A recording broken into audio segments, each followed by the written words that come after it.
what's going on, everybody? Welcome to Legacy's Journey, where we talk about creating what outlives you. I'm your host, Cameron Williams, owner of Kinley Consulting, where we focus on strategic financial growth for marketing agencies so that they can live the dream life they deserve and not be a slave to their business. And of course, we do that through CFO services, accounting, tax strategy, finance strategy, you name it. Now, this is season 2. And, I said we're going to do it bigger. I got my wings up under me. I kind of got a little feel for what I'm doing. And so I had to put it out there. I said, Pete's, I need y'all to tell me some great people that are already doing this at a high level that can come and speak to my people. That's y'all. And so, a lot of people threw names out there. And you know what? I see this lady every single quarter. She's held my baby. Like the first time I met her, she held the baby. I love babies. And so y'all are about to have a lot of fun. She's super high energy. She's going to make you laugh, make you smile, and then, hit you with all the genius all at the same time. So I'm excited to announce that we have the great Rachel Miller here. What's going on? Cameron, thank you for having me. And you have the cutest kids. They're all right. They're all right.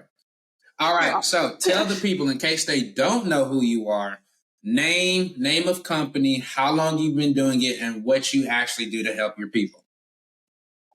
Well, because this is like legacy and money, I could probably talk about my companies that nobody really knows about too. So I'm Rachel Miller, and I actually own 3 different EINs, and then one EIN is like a holding company that holds other companies. And so I'm like a business collector, and a lot of my companies, nobody knows Rachel Miller is the gal behind them. And one of my companies is a media company, and that company has had, we get 10 million page views a month at its high point. And that company owns a media company, and then we have a software arm of it. My other company is a training company where I teach people how to go viral on social media so they could have their own media companies. Because if you have control over the audience, you're the media. And so now you can determine what gets eyeballs because you get to control the audience. And so I teach people how to build their own audiences that they can control and manipulate and collect and all the fun things. And then, oops, there's a sneeze coming. Bless you. They always come in threes, and I'm sorry, guys. I know we're in Texas, and believe it or not, grass has started growing, so it's that season. So sorry, guys. Okay, so one company is my media company. Next one is my training company. And then the third one is the one most people don't know about, and that's a holding company where I collect my other little businesses, the boring businesses, and I invest in them. So one day they will pay me. Which means some years, like this past year, we actually went negative in a big way. But that's because I bought up a bunch of little companies or bought up stake in a bunch of companies. So that way I had a future payout coming one day. So yeah, that's what I've been up to. I told y'all, interesting. Don't let the smile fool you. She's going to make you laugh, but you're going to be like, wait a minute. Okay, now everybody knows I take notes because y'all genius people. Y'all just say it so casual, and I'm like, ooh, that was a gem. So let's backtrack. 3. By the way, with her AI, she comes up with, I don't even know how to describe it, so I'm gonna let her do that. But it's some wizard. Yeah, my media company owns a software company that runs an AI, and it's been a lot of fun to You see how it. her face lit up? Like, it's a lot of wizardry going on with that. But okay, so to be clear, because I have to do this at the beginning of every episode to establish credibility of said guest, not just one company. 3, all successful. Mm-hmm. I want to throw that in there. Well, I mean, we've all had our moments of success. Like I said, this year is a negative year, but everyone has had moments of success for sure. See, she humble. And it's because she believes in Jesus, but I'm just telling you, she's successful in the high. I want to be clear so that way we're honest. Not every entrepreneur, like some of you are going to have days where you're like, oh, I feel like it's 2 steps backwards or 1 step forward, but 2 steps back. And often now that I've been in this journey for like 15 years, I can see that those times when it was 2 steps back were when I went backwards and was like, that was a huge step onto that deck. We have to go back and build these little steps so we can move forward. And now we have an amazing thing, right? So that's what this last year has been a lot of foundation building because I've been building into other We're companies. gonna call it Miller Enterprises because she's that fire. All right, so let's start breaking this down. So now let's start with the obvious question, I would think. Oh, by the way, happily married with kids. So let's start Yes. merging all these different pieces. So you're married, have multiple kids, but you run two businesses mainly and at least have say in these others. How are we managing our time? Because it's only 24 hours in a day and you have to go to sleep. I think I have an amazing gift that's called ADHD or ADD, whatever you want to call it. I am it lets me multitask like nobody else and it lets me compress time. So, how many of you guys have noticed whenever you have a guest coming over to your house that you're able to clean your house so much faster in that maybe 10 minutes before your guest shows up than any other time, right? That's compressing time. When you have like a tight deadline and you have like this burst of energy, you can get a lot done in a little bit of time. And I think it was God's gift to me that one, I have a weird brain, and two, that I have a lot of kids and a lot of obligations, because what that meant was I had to find a way to compress time or it wouldn't happen. And just like that feeling whenever somebody's coming over, I just have that feeling a lot of times during the day as we do different tasks. So I'll set a time and be like, okay, I got to finish this. Like I had 5 different things I had to do before I hopped on to this call today, which is great. I was like, awesome. I have a call then. I have to do all of this before I get on with Cameron. And that compressed time for me, which meant I was able to get more done than I would if I had an open timeline. I know that feeling. That sense of urgency just gets it done every time, even if you can create it. It does. Okay, so there's that. So now we'll start with family. So happily married for how many years? 21 and like a little bit. Isn't that crazy? He still likes hanging out with me. So shout out today. So okay, tell us now. You got all these businesses; they're really successful, or you got pieces, so you're trying to build them. How do we keep that time going throughout the week? Is there like we always do date night or movies, or do we go to our favorite pizza place or something like that? We are weird. We probably don't fit like what you're supposed to do in a marriage. We go grocery shopping on Sundays. We sit and watch TV together. We kiss a lot. I don't know. We don't go on regular dates. We just hang out. So we drive our children back and forth to their umpteenth activities. We don't have like couple time that we focus on each other. We're just always focusing on each other. So it kind of works. Okay. Now you talked about the kids. Now, how is that? Because especially, and we've had plenty of female guests on here. We thank God for our lovely women because y'all are all rock stars. But because you're a rock star, I know that also means you're not just, I can only work and I'm good. Like, no, you got to work. You're helping people get into bed. And did you eat? And did you get to school and these different activities? What is that like being a mom and a happy, like, she loves being a mom, by the way. And I only know this because we talked about it. She enjoys being a mom, but she enjoys working hard in her business and helping her clients and creating. So how is it balancing that? Because I know there's the emotional pull of mom, I need support and hugs and all kinds of stuff. Well, part of it is that I have a hubby who is like a full parent too. So I'm a full parent and my husband's a full parent. So I don't have to remember like when the doctor's appointments are because he helps remember when the doctor's appointments are. I don't have to like manage what's going to be for supper because we made the list together on Sunday. We shopped for all the ingredients. We put them all in different bags. So we know what to like. Nobody has to like, there's not a discussion as to what, I don't have the mental load that I know a lot of other women do. We set our house up without me having to be that mental carrier. And that doesn't mean my husband's the mental carrier either. It means that we've kind of like shared that role and we've even shared some of it with our kids. So like on Sundays, we'll make a meal plan and the kids will give us meal plan ideas. We make a meal plan. We get the grocery items together. We put them each in a like we go to Walmart or Kroger. Kroger's probably usually where we go. And each shopping bag, we put the groceries for that day into one bag. So now even our teenagers all of our children can now grab a bag and go cook when it's supper time. So it kind of takes all we did a lot of things to take the thought process and the mental load off of managing our house, so that it's not just one mom. So I feel a lot of moms don't feel like they could run businesses, and it's probably because they're taking a lot of that ownership on themselves instead of realizing you're a family, which means you're a team. So everyone in the family can manage that load with you. It doesn't have to be just you. See? You see how she smiled Yeah. at the beginning and the end, dropped the knowledge, and then smiled again? See what I'm saying? I told y'all. That's what she does. She drops the gem and then smiles and laughs until you get it and the light goes off. Okay. Now, with the amount of kids you have, how are you finding time to connect with them individually?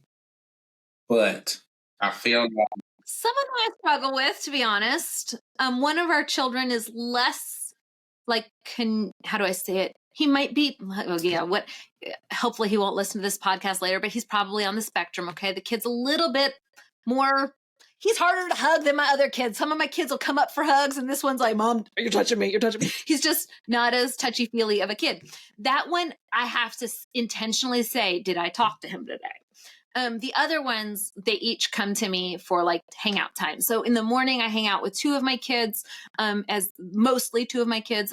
They have like a half-hour gap after the other kids leave. They hang out for half an hour and then they go to school. One of my kids comes home for lunch because she's a senior. So she comes home for lunch and she sits and chit chats with me. Then my other two of the kids comes after school. They'll come in and they'll sit and talk, and we'll usually eat potato chips because I love potato chips. We'll snack on potato chips together.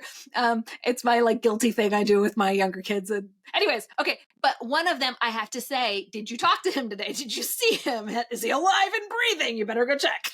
So one of them, I have to intentionally seek them out. And so thankfully, my other five do find me, and I don't have to have that mental load of checking in as much. But I do have that load with one of them. And I think that goes to what you're saying about building that teamwork, that ecosystem. Like, we all know this is the one that needs more attention. We know this is the one that's going to come find me and tell me everything. This is the one that enjoys talking to me. This is the one, I got to ask a little bit more questions. So I gotta go find them and see what's going on. So I think that just gives a beautiful illustration of like the same attention to detail you're doing for the business. Like, which of your kids are where and how to incorporate them into just your daily thing. Now, you touched on this real quick. You said a lot of moms that run businesses don't think they can go back to that part. Because I think this is important, because I know I've seen on Facebook with some of our mutual friends where they're like, it is so hard. It is so draining to be an active, present mom and to still grow the business, not just as a side hustle, but like at least mid six figures. Yeah. It is hard if you're having to do it all yourself. But thankfully, I love systems, and yet I'm horrible at systems. What that means is I create a system and then I offload it to someone else. So with my family, we created a meal system. All I have to do is make sure the groceries are in the cart, and they're or Instacart even delivered them occasionally. They're not doing a great job of picking out the right thing. So now I'm shopping again, but whatever. As long as I make sure the food's in the house, then the system can run. So I've created a system for food. I've created a system for traffic. I've created a system for fulfillment. I've created a system. Even my whole software is because we needed a system to deliver more sales funnels faster. And so we needed a way to automate it. And I couldn't find a software out there that automated it, wrote it, delivered it, sent the emails, created the ads, and connected it all together at one time. I needed more systems. So I'm like on a mission to find the systems. And then once I find the system, because I hate keeping the system, I find someone else to fulfill that system behind me in my home and in everything. See, I told y'all, see what I'm saying? So see, that's why she built an AI and stuff to do all the millions. I know, it's good fun. Okay. Now let's transition to the business side, because we see you love it. By the way, is there something that you and the kids like to do? You talked about the chips. Is there like in our case, Saturday is pancake day? Is there like a pizza day or movie day or family something? We used to, but now 3 of my children work. So before we had teenagers that all work, when they were little, we used to go to the park on Saturday mornings, and like we used to have movies and ice cream on Fridays.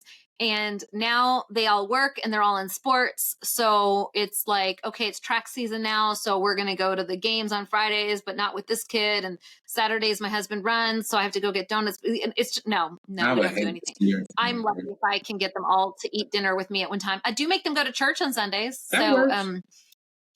yeah, that's our current tradition, but there was a time when our traditions were more than just church. That's like one of the only things I have all my kids at one time. Like literally they're all working. So at least the 3 older kids. So I actually have my 3 teenagers, oldest teenagers work, and then my husband works out of the home. So between the 4 of them, and then the younger 3 have track meets currently, and before that it was wrestling, and before that it was, I don't remember what sport it was. I get them all mixed up. So anyways, I get them all mixed up, and no, they don't have any. Our routine is just every day is different. So notice that's not just one kid. So she knows what she's talking about, and you can be successful with multiple kids. So I'm just throwing that out there. All right, now let's talk about I have 6. I have 6 and she kids. loves them all and is happy to hug them because she brought one to a conference and she was just smiling and happy. We were like, "Where's your mom?" She didn't make it. Oh, that was the time I lost my passport. That was horrific. Oh man, horrific, we were horrific. like, "What do you mean?" Yeah, she's not here. It was horrific. I was sure I was going to make it on the next flight behind her. That was pretty bad. Anyways, God had a plan for it. I didn't understand it, but God had a plan that day. So, okay. Now let's get back to the businesses. All right. Let's talk about each one in its own separate silo because there's power in each one. So let me go back to my notes. So let's start with the one that you're probably the most popular or most well known because of is your strategy for content. So again, just super short summary. Tell the people what that one is. So that's Moolah, and that I teach a course on how to go viral on Facebook or basically on any social algorithm. So we've taught people how to go viral on LinkedIn, YouTube, TikTok, Instagram, Facebook, and some of my students have grown audiences into the millions. We've helped 15 people create from 0 to 1 million fans without ads. Followers following them. We've helped over 51. I haven't added to that number since last year, but last summer, I counted it was 51 businesses reached 10 million people with a single post of content without ads. So like they didn't put ads out and they were able to reach 10 million people with content. So with a single post. So we're really known at being able to sing the algorithm's song. And then once I figured out how an algorithm works, then it was like, okay, we broke it down. Here's the steps to be able to get the algorithms, the social media algorithms, Facebook, Instagram, Pinterest, YouTube, TikTok to talk to you. Now, how do you capture that traffic and convert it to be a buyer? So that's been a lot of fun teaching that class. We've had 27,000, I think we're almost at 28,000 now, students through those programs. And yeah, it's been kind of crazy. Okay, now again, she did it all with a smile, so you got to keep up. She's my high energy person. Now, she talked about essentially we get all the attention. The most important part was, and I want you to hit on this, how to convert all that attention now that you have it into actual money. So, as an agency, what are maybe 2 or 3 things that you suggest if I'm let's say an agency making 500 grand or 300 or maybe even close to $1 million? What are some of the key things I need to be thinking about? Because can get my people to, oh, you made this super great post and you got all this engagement. But to your point, unless it's making you money, you just got a lot of people that just hit the like button or scrolled or tapped. What would be 2 or 3 things that you would say is something you need to make sure you're doing with your social media to convert all that attention into money? Well, I would worry first about converting it into leads so you capture it for the future, and then make sure you have a system in place to be able to deliver for that traffic. So like right now, in the last week, we had 4 different companies ask us to, and we're pretty expensive, for us to manage their social media.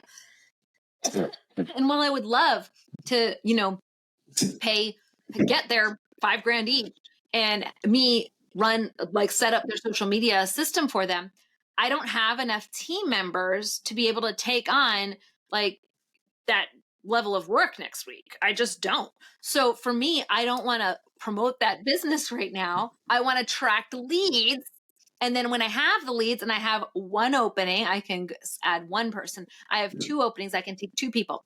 I think the biggest mistake that agencies do is that they try to bring everybody on at once and they actually collapse their business because they're unable to deliver at the level that is expected. So for me, yeah. So, okay, now you're talking about capacity fulfillment. I think that was something that's super key because a lot of people say, oh, well, I need the money. That's X amount of money times 4, and I'll take it. But I'm sure you've seen how, I'll let you tell it. What have you seen? Yeah, if I take on 4 new clients, which is 20 grand this week, my company can't sustain it. So like, could I scale my company? Yeah. But I mean, like, could I scale my traffic? Yes. But if I don't have a fulfillment system set up, then I'm not ready for it. So instead of attracting them and converting them to buyers, I'm going to collect that audience and put them into a list that's warm and hot and keep them as leads until I'm ready to convert them to a buyer. Code. She just gave y'all a cheat code. Okay. So that's this business. Now, let's talk about the newer one, which you said was the media company that has the software. Tell us about that one. So that company is actually my oldest company, and it's also my newest in the sense we have the media company, which runs a bunch of different blogs. So a DIY blog, a parenting blog, like I think we have crockpot meals. I put my cat audience into that one too. How to clean your home. So anyways, it has a bunch of like different websites. Most of those websites get like 100. I think my smallest website gets 17,000 visitors a month, but my largest one gets into the millions per month visitors to the website, the blog. And so that media company runs those blogs. And then in addition to that, I made a software company. So my media company needs the way it makes money. It doesn't have my face on it. No one knows it's Rachel behind the scenes. And so the media company needs products that we're able to sell to my audience, in addition to affiliate products, in addition to ad revenue from different people putting sites on like ads on the content of my website. So here's the thing, traffic, because of the way Google's going and generative AI and stuff, we're not getting as much traffic to my website. Also, ad revenue, because they can't track the ad as much, has gone down for those websites as well, which I'm like, not a problem. So now we just sell more of our own products. But when one site's about cats, the other site's about crock pots, and the one site's about cleaning your house, the next one's about how to fix your garbage disposal in your house, and the next site's about like parenting your toddler. I'm like, that's a lot of different niches for me to create lots of different products for. And so I needed a way to build like a system so I could build 47 products at a time. And so I created a system where like, here's the sales page template, here's the email template. And we just go in and we manually change like the words and we change the topics. So now it fits to each one. But even doing that for us to build the sales page, design the sales page, hook it all up, that brought the system of how to build a product from say 3 weeks down to like 6 hours. But I'm like, I want something that I can do this in minutes because I have 47 of them to do. And I'm not spending 6 hours each one. And that's when I created a software company that then built all of my products for me so I could build them like this instead of one at a time. All right, so let's go into the new argument. Are you team SaaS or are you team marketing agency? I'm actually more SaaS than marketing agency. I don't think, and for me personally, I don't see my agency as scalable, whereas I do see my SaaS company as Let's scalable. go into that because some people argue, to your point, well, no, if you just hired more people, you'd have more capacity, which means you can make that 20 grand and you'd be good to go. Your rebuttal to that is? Well, I don't like running a large team. I like working from home. I don't see myself having an office with people, and I don't see myself like, it's easy to scale when you have an office and people come into the office because you can kind of monitor what they do more. Whenever you scale a larger company and you're all remote, it gets harder to keep controls over the company. So I used to have a company that had, I think my largest, we had like 21 people in it. And that was miserable for me because basically my job was just following up with everybody. And that's not a fun, I'm a creator. I like but doing, you're a people person. that wasn't, yeah, that wasn't, I didn't enjoy it at all. So even as a people person, I don't like managing a team. And so for me, what's the team size that I do like managing? Awesome. Let's make that my goal is we're going to have only that size of company. Well, I can't scale to serve a lot of clients at the level that my $5,000 package is if I have a team of say only 3 or 4 people on that company and 5 people on the other company. That's not really doable. So instead, what I've done is I've made a software so that that is scalable. I can have 27,000 people like buyers, and it won't take any more energy from my team. Mm-hmm. Okay. So team SaaS because it's more scalable. All right. Now this means that you and transferable too. Because if you're an agency, in my mind, the agency tech, you can sell your agency, but you have to sell your team with the agency. Whereas the software, it's a transferable asset. I can sell the software and I can sell my like a part of the team with the software, and I still have the knowledge to go build the next similar thing, but not the same. And it's a easily transferable asset. okay. This means you build teams. You just said you had a team of 21. You didn't like which, by the way, let's pause. I want you guys to realize how self-aware she is from the standpoint of like, hey, I'm working from home. I got 6 kids. I love them. I got a husband. Love them.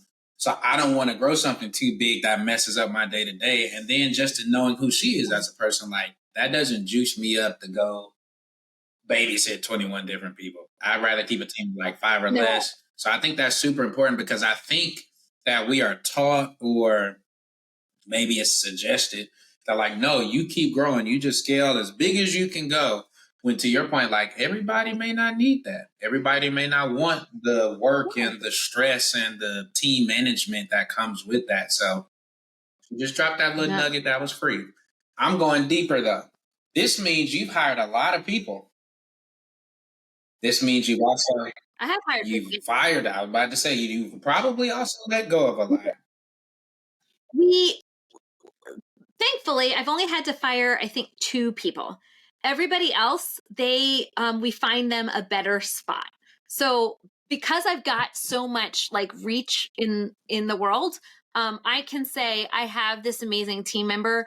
They're amazing for me. Here's the 3 different team members. Like I can find people to take them who are better positions for that person and will take them farther in their career and their goals than they could have ever gotten like staying with me. So thankfully we've been able, almost all of my employees leave me to, when they leave me, they have like $250,000 salaries and they're doing very well. Which means they were doing far better leaving me than they did staying with me. Which means they were taught some amazing skills from an amazing leader. So let's stay right there. They've been like, I'm very, very grateful with seeing what my former employees have gone on to do. Some of the biggest companies have brought them on. So yeah.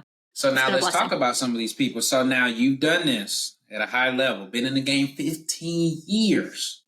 Tell us, in your opinion, if I'm looking for, and I know like a few of her current team members, so the people you may describe as like the ones you love to work with now, top 3 things that you found is universal across your team. Like they all have these 3 characteristics versus the people that you probably shouldn't hire, but I was being nice. They had these characteristics that I was like, yep, you're going to sink the ship. Okay. This is opposite everyone's advice, but remember, I'm not building a big company and I'm not, I don't fit the mold of everybody else. Okay, that's fair. That's fair. I hire the first person that applies for the job that's qualified. Because I figure God's going to send the right person to me. And if they're meant to be with me, then they'll stay. If they're not meant to be with me, then we'll find them something better for them. When this happened, to put this in perspective, yes. So I actually had a position where we needed to hire new blog writers for one of my companies. And I thought I was going to hire one person. And instead, because of the way I've always run my companies, I had 144 people apply that day for the same job. And so I hired the first one that applied to be the manager for the other 144. and then brought the 144 people on as contractors and said, here's the work, and I will find you your next, I will write I'll get you your next position. So we brought on 144 people at one time because God sent me 144 people for me to love and invest in, care for, love on for the time that I got to have them working for me. And they performed the job. They got reviews, they got like testimonials, they got resume stuff for their resume. They got skills that they were now transferable with. And then a lot of them have messaged me and told me that they're running their own companies now. So that's a philosophy we've kind of had from the beginning. As long as they're decent and we do like a skills test, we make our sales page so they know what kind of company they're coming into. It's like a sales funnel. Every single role has like a sales page for that role. So they know what kind of company, what kind of vibe they're joining. And they sign up for it. If they come in, we give them a project. If they're not good at the project, we let them go because they were just coming in for a paid project. Whenever the paid project is done, if they're not like a good fit, they just move on. And if they are a good fit, then they join our team. And very rarely have we had to let somebody go. And if we do let somebody go, it's usually in the first week because we realize that what they said that they were wasn't what was reflected in the work. For example, we hired somebody to do XYZ work. They probably hired somebody else on Fiverr to deliver it, and then they dropped the ball. So we're like, that's not really you. So other than that kind of scenario, we generally keep the people that God sends to us. And it's worked out pretty well for us so far. Yeah, kind of crazy. And almost everyone worked for me. I'm one of their first jobs. So that first starts with me. So yeah.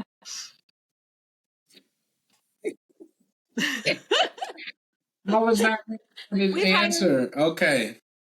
No one is. No one likes that one. And no one's like, what's your secret? I'm like, my secret is I hire the first person that's appropriate for the job. Okay. Well, I mean, this works, so we can't knock it. For me, the energy to like pick which person is energy that I'd rather just spend investing in the person that we're going to have. And I'm a quick start. So if you look like they're the right one, I pray and ask God to send the right person to me. And when that first person arrives, then that must be it. And we move on. So you're more of the mindset that like I can coach up and cultivate anybody as long as they have the prerequisite skills. Yeah, pretty much almost anybody has been we've had a lot of really great fits in our company. We show them who we are. So we attract the right people and we push people away that are like, oh, that's kind of weird. We've had a couple people come to the first interview and are like, well, this is really weird. So wait, I'm going to do what? So the right people stay and the wrong people leave. So. All right. So, well, no, I can still ask that question. Top 3 characteristics across the people who stayed or are on your current team that you're like, I would suggest if you're not going to do it the way I do it, I've seen these 3 characteristics be universal across the board, and that's what helped us to keep them, and they perform great work. We take a chance on, I don't think there's one skill set because you can't have a skill set per person because each job is different. So like my guy who does DevOps, which is like server balancing our servers, he's extremely detail oriented. I am not a detail person. One of my lead coders, not a detailed person. You would assume a coder has to be a detailed person, but he's a little bit more visionary, which is great because I can like bounce ideas off of him. So like I didn't know we were going to hire a visionary coder. I just was hiring a coder. And then as he was with us, I was like, oh, he actually does really good at seeing future pictures and getting ideas. He doesn't do very well with fixing a bug that he made before. So we won't have him on fixing. We'll have him, I don't know, maybe because we have a small team, we're able to tailor the roles to the people that we get. And look for the greatness in everyone. So like I said, most of our employees, my coders, we are their first, all but like 2 of them, I'm their first job. So they never really worked. They had like one other person that they'd worked for before me. almost all of my employees come from a situation where they've been fired or they've had an issue where they've fallen out and fallen on hard luck. One of my best writers was 28. And the last time she had worked came to me and was like, I was told I was a good writer in high school. That's who I love. And Wait, why? there's no Because everybody else can be like, you haven't written since high school. You know, you're 28. We don't have the time to train you or to pay for all these courses. And you're saying, well, I make their job. They come in and they have like a sales page that says, this is what we're expecting from you. And this is how we're expecting you to show up with projects and stuff. Then after that, I give them, here's your job like requirements. And in each job requirement, we have like a video as to how to do that task. And then after they have that job requirement, then we have like a checklist that they're going to go through with their team. And that checklist might be random projects that they're working on. So like, here's your 15 projects that we're doing this week and 15 projects for next week. Or it could be like every day in customer service, you're going to do these 10 things. And each one of those tasks has a video with them. So I don't have to train them. I made the video set once, and whenever they're in that job, if there's a change, they need to make the video, they put it into the doc, and we move on with our day. So everyone's training their future person to come in after them. It's kind of set up that way. And they're training them to move on to their next amazing position after they've worked with me. But yeah, I hire people right from the beginning, and we do take care of them as they're with us. So this is why I'm a fan. And this is why every time I see her, I give her a hug. Okay, let's go to now this is going to be the fun one, I'm sure. Let's talk about the holding company. No, we're not going to tell y'all about holding companies and the technical finance aspect. So skip that. Oh, because you're in finance and you love the concept of how I do all the intricacies of that. I'll be like, you know what? You have what? Okay, so let's talk about it because this is a hot topic right now. People are talking about how there are people that are getting older, they want to get rid of their companies. There are some people because of health reasons, they want to get rid of whatever the reason. Some just, I need the capital and I need somebody to trust and believe. So when you're going to find a company to invest in, what are some of the things that you're looking for that makes you say, this seems like a good idea for me to throw money behind it? Okay, you're going to really love this one too. No. Okay. Like I have no ability to tell if a company's a good one or not. So like I just have my gut. Like, does it sound fun? That's pretty much it. Does it sound fun? And then we have a banking system where the money comes into one bank, and then that's our like what we need to live on for the month. Everything extra goes into like a rainy day account. That's like 1 month or 6 months. No, the rainy day account has like 3 months in cash, right? So it goes into that account. So like, let's say a kid breaks their arm or we have to, whatever, like my son needs a new car last minute because whatever, he broke his car. So whatever, that's our like emergency fund, has about 3 months of cash. Then we have like 6 months up to 6 months of cash in the savings account. So it like rolls down. And so after it meets the 6 month mark of cash that we have to live on, then it automatically goes into an investment account. So I don't have to like move money. I just put money into my savings account. Everything extra just rolls down. Into the investment account, we have where all of the money in the investment account, whenever it gets to 100K, we get like a notification on my husband's and my phone. And when we get the notification, we say, okay, well, when's the next deal that comes our way? So we get the notification like not the last one we bought, but the time like before that, we got the notification on like Friday, you have 100K. So it's ready to invest. We go to church and somebody's like, I want my father's best friend doesn't have any grandkids. And he has like so many car washes that he owns. And he said I could inherit his car washes, but only if I built one myself from the ground up. And that sounds amazing, but I don't know how I could do that. I don't have the money for that. I was like, great, awesome. Guess what? We had 100K. God must want us. Like, it's beautiful. Like, that's how we invested. Like, we didn't pick it. God brought it to us. Some of them have gone poorly because you know what? we didn't do a whole lot of research into it, and we learned from that.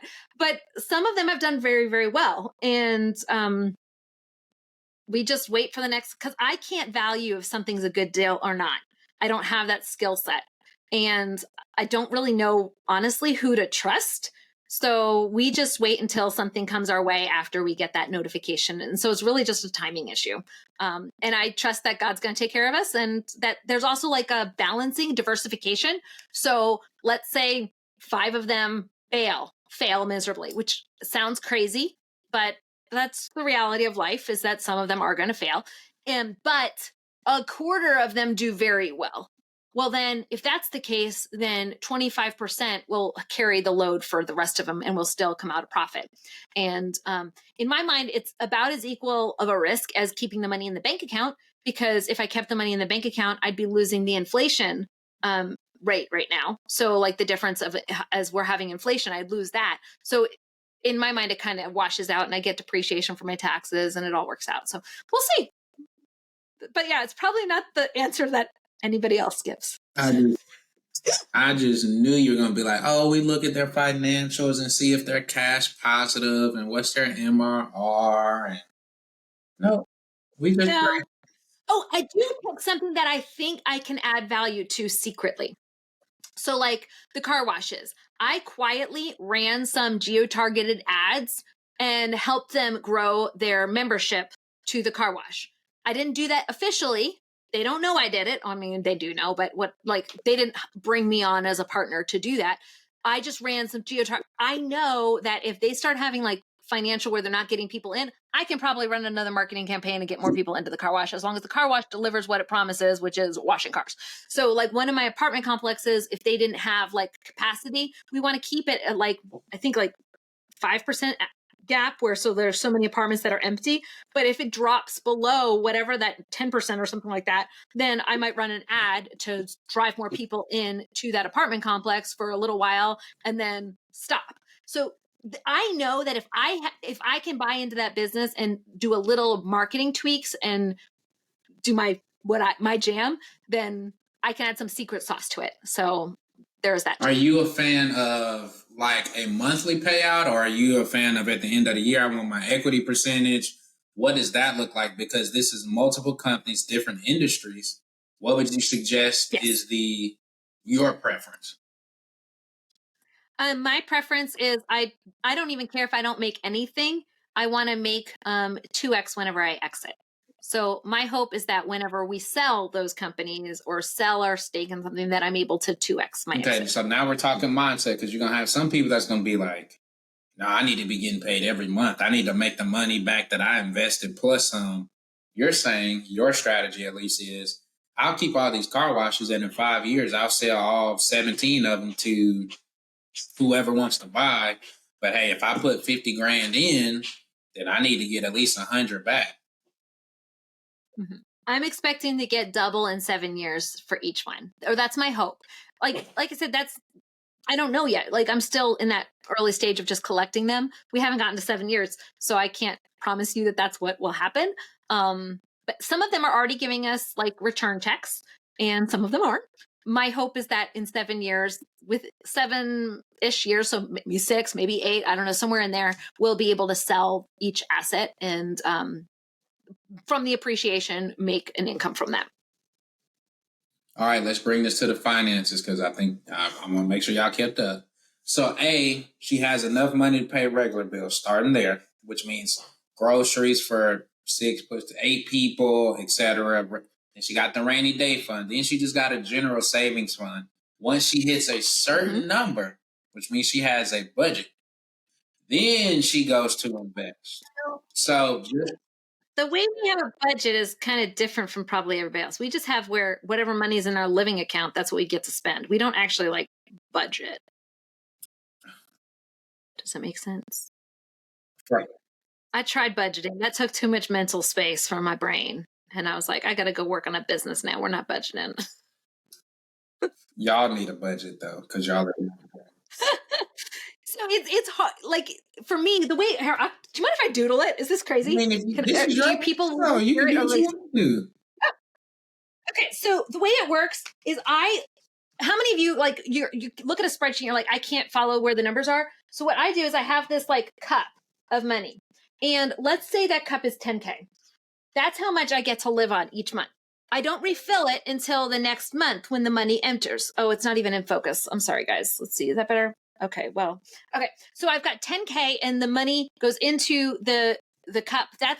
So every say second of the month or whenever my husband's paycheck comes in from his city, I add my distribution, my paycheck at the same time. That titles 10K. That's all we have to live on that month. So all of our money comes out of here. I don't have to budget. I just open up the account and either the money's there or the money's not there. We have 10K in that one. Then we have like a backup bucket, and that bucket has usually 3 months. So this has an extra 30K.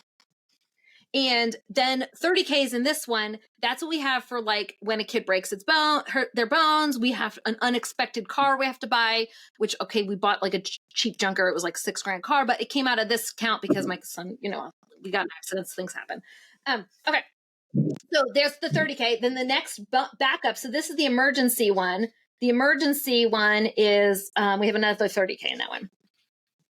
Now, the 30K one, like right now, we actually are less than 30K in it because we had my son had to be in the hospital for 5 days last month. So this one now has like 20K in it because we always make sure we have this one has to be filled first.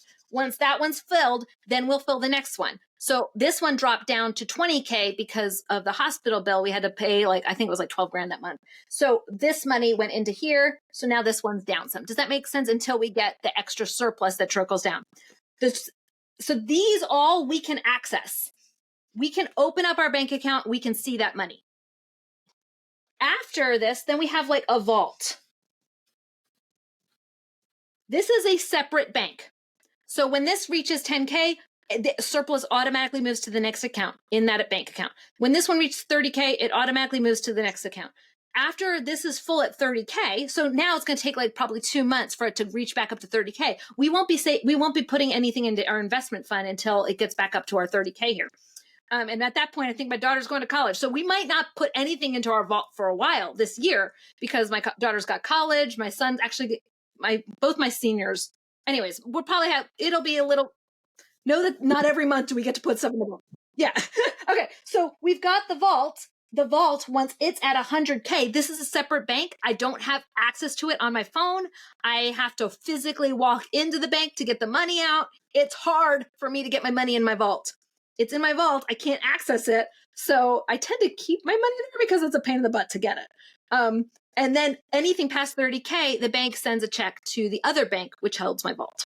All right. Now there's some finance for you. So again, she's saying it's not a budget. This is a looser budget, but it's essentially prioritizing where the money goes. So I think everybody gets all caught up in, oh, I want to invest. I want to have multiple streams of income because that's what all the gurus say. Notice she took care of the home front first. Do we have enough to live? Yes. Emergency fund, super savings, then invest. And again, she's been at this for 15 years now. This is not year 3, 4, or 5 where she's still trying to achieve and do all these. So just keep all of that in mind that as you're making these choices, where am I at in life? How do I want my team to be ran? Do I have an in-person or virtual? Am I responsible for a building? Do I have other assets? How many kids do I have? Am I married? Am I single? All of these different things matter to you and what you're going to do with your money. And she believes in money now. She believes like it's important. We need it. But just the way she's handling it for her and her custom situation is different. So, all right. Yeah. So your strategy is the prayer strategy. Okay. Do we look at financials of said company at all? Like, do we ask about them? They give them to me. Okay, good. So this means you know how to read them. Okay. Top things if you want me to buy your business. Let's take out the fact that I prayed about it because I'm sure they can show it to you and you can be like, so let's say they show it to you. What are 2 or 3 things that can disqualify them from being purchased? If I don't think it's a great area or if I don't think it's a great industry. So like we had an offer to buy a grocery store, like a portion of a grocery store. And I was like, no, I don't feel like grocery stores or restaurants are I feel like those are so volatile sometimes. and they have like I just have to feel it. I don't know how to explain it. I just have to feel it. So That's fair. yeah. That's fair. I'm not mad at it. Okay. Yeah. Here we go. Best investment to date that's produced the greatest ROI. Education and understanding, like, knowledge in myself. So probably like the books I've read, because $10 $19 book, I've easily made hundreds of thousands and even possibly millions off of single books that I've read. Speaking of millions. So that would be the highest. Speaking of millions. What are Yeah, I think I can probably honestly say I can think of 2 or 3 books that I've made over $1 million off of that individual book. reading is important, y'all. Okay, dang it. We didn't even get into AI really. Crap. Okay. Top 3 things that you would tell a new agency to not do to hit $1 million. Like, don't do the if your goal is to hit $1 million, do not do these, or else you're gonna take forever.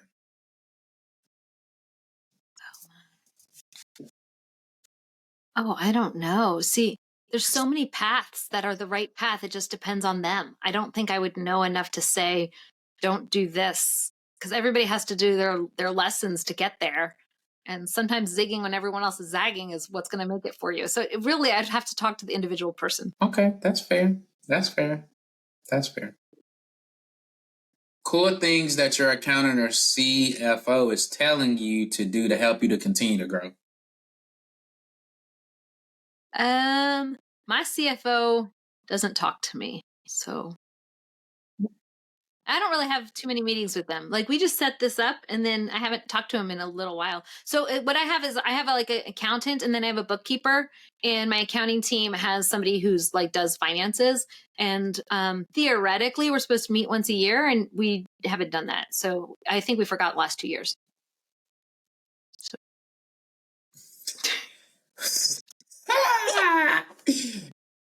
You would probably tell me that my software company is an expensive hobby and I should probably quit it. So I haven't met with them.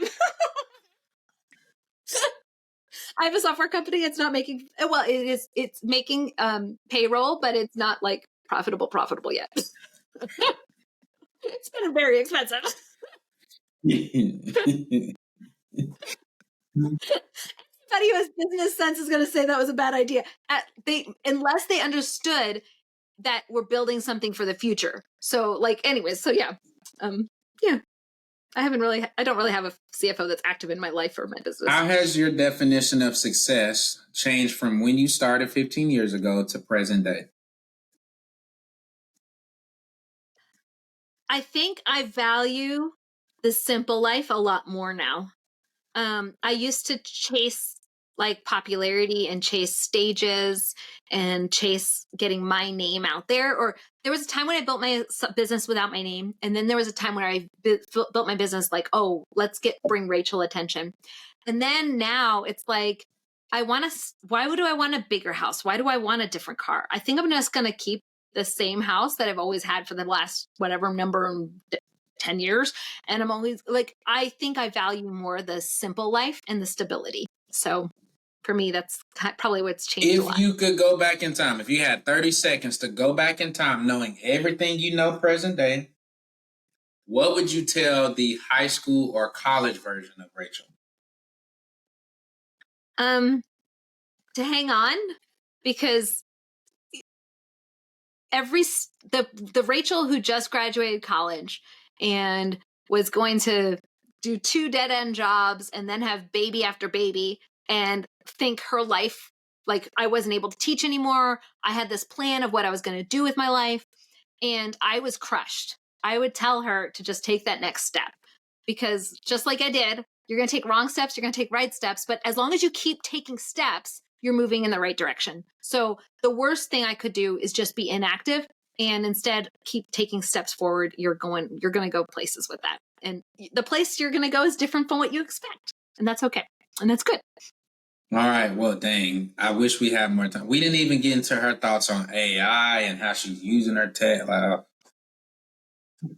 It's been fun to code in AI. Let's just say that's been the most fun right now. I'm having the time of my life, but I'm not asking my CFO if it's a wise idea. It may have cost me like $500,000. Oh gosh. It's okay.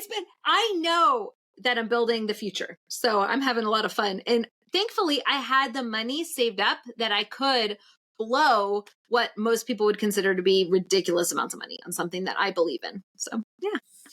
With that being said, Not blow. I'm building something amazing. What am I saying? Why did I say it that way? I'm investing in the future. with that being said, with a very fun house. Cameron, thank you. This has been fun. Tell the people if they want to connect with you, if they want to work with you, if they want to view the products, get the course. Where can they meet you? Where are you at on socials? How to get in contact? This is your time to shine. Tell them. Okay, I'm Rachel Miller. You can find me on Facebook, and my business software company is called pagewheel.com. And come follow it, come join it, come get your sales pages all automated for you. And that's me. All right. So, quick recap. You can be a mom that loves your kids and still be successful in business. You just have to use the team strategy, not try to do it all yourself. From a managing multiple business standpoint, you just have to live on that schedule. And you always have to remember what works for you may not work or fit for everybody else. Who are you as a person? What are your goals? What are your dreams? What stage are you at in life? All of those things are important. Making sure your finances are in order, having some type of budget and saving strategy to even give you the ability to start thinking about other streams of income and investing are super important. She's going to say she's Team SaaS because of the future aspect of being able to possibly sell it versus she loves her marketing agency, but it just requires more of her personal time. So these are all things to think about. Everybody, if you can, connect with Rachel, share this episode, tag a friend that would just love to hear this, or maybe they're thinking about investing in another company, or maybe they're a mom and they're thinking it's too much. She got the blogs for like everything. You heard her cleaning up, dealing with a toddler. Like she probably got everything you need. So connect with her on social, try to get in her ecosystem just so you can learn and glean from her. But we are so thankful to have you here, Rachel. I would say let's do a part 2, but I know you're super busy, so. It's gonna be, yep. I appreciate you, Cameron. I hope you have an amazing day. All right, y'all. Until the next episode, take care of yourselves and stay safe. See ya.